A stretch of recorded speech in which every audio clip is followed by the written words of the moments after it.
విశాలమైనటువంటి దృక్పథం.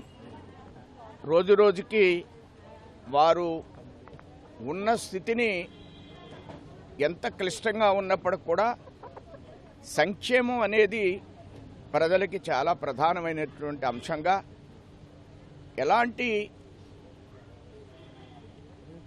నిధులు లేమి ఉన్నప్పటికి కూడా ఈవేళ ప్రజల యొక్క వాళ్ళ మనోభావాలు, ఈరోజు దివ్యాంగుల యొక్క ఆలోచనల్ని వారితో కలిసి ప్రయాణిస్తూ వారితో కలిసి భోంచేస్తున్న సందర్భంలో వారు చెప్పిన విషయాలు, ప్రభుత్వం ఇంత సహాయం చేస్తున్నప్పుడు కూడా ఇంకా వాళ్ళకి కొన్ని సమస్యలు ఉన్నాయి. తప్పకుండా ప్రభుత్వం వీటిని కూడా అడ్రస్ చేస్తుంది. చంద్రబాబు నాయుడు గారి యొక్క హృదయంలో ఈ దివ్యాంగులు ఉన్నారు, ప్రధానమంత్రి యొక్క హృదయంలో ఈ దివ్యాంగులు ఉన్నారు. వీటిని అంగవైకల్యం కాకుండా దివ్యాంగులు అనేటువంటి పేరుని మార్చి దేశంలో ఏ రాష్ట్రంలోనూ ఇవ్వనటువంటి దివ్యాంగులకి ఈ రాష్ట్రంలో అనేక అంశాలు పెన్షన్లు పెంచుతూ మరలా చంద్రబాబు నాయుడు గారు వీళ్ళకి తప్పకుండా బస్సులో కూడా ఉచితంగా ప్రయాణం చేసేటువంటి సౌకర్యాన్ని కల్పించేటువంటి ప్రయత్నం చేస్తున్నందుకు వారిని హృదయపూర్వకంగా వినమ్రంగా నమస్కారాలు తెలియజేస్తున్నాను.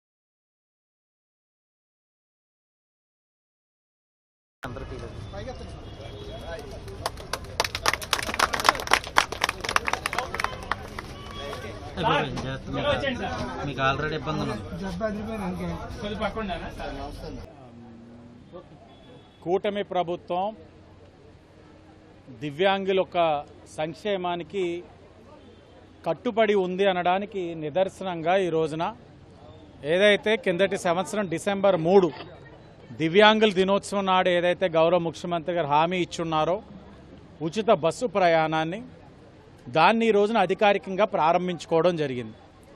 రాజమహేంద్రవరం సిటీ నియోజకవర్గంలో శాసనమండలి సభ్యులు సోము వీర్రాజు గారు, శాసనసభ్యుడిగా నేను, జనసేన ఇన్ఛార్జ్ గారు, కూటమి నాయకులు అందరం కూడా ఈ రోజున దివ్యాంగుల కోసం ఏదైతే ఉచిత బస్సు ప్రయాణాన్ని ప్రారంభించుకున్నామో అధికారికంగా ప్రారంభించడమే కాకుండా వారితో ప్రయాణం చేసిన తర్వాత వారిని మా ఇంటి దగ్గర తీసుకొచ్చి ఆ దివ్యాంగులతో పాటు కూర్చొని నేను, శాసనమండలి సభ్యులు సోము వీర్రాజు గారు భోంచేస్తున్న తరుణంలో వారు మాకు చెప్తున్న అంశాలన్నీ కూడా వింటా ఉంటే చాలా గర్వంగా ఉంది. గతంలో 1500 ఉండేది పెన్షన్, మాకు చాలని పెన్షన్. ఎందుకంటే మాకు అనేకమైన సమస్యలు ఉన్నాయి, మేము ఎక్కడికి వెళ్ళినా తోడుగా ఒక వ్యక్తిని పెట్టుకోవాలి. ఇవన్నిటిని దృష్టిలో పెట్టుకొని కూటమి ప్రభుత్వం భారతదేశంలో ఏ రాష్ట్రంలో కూడా లేని విధంగా ఈరోజు 6000 రూపాయల పెన్షను, కంప్లీట్ డిజేబిలిటీ అంటే 15,000 రూపాయలు పెన్షన్ ఇవ్వడం అన్నది మేము మర్చిపోలేనిది. గతంలో 50% రాయితీ ఉండేది బస్సు ప్రయాణంలో, ఈ రోజున సంపూర్ణ రాయితీ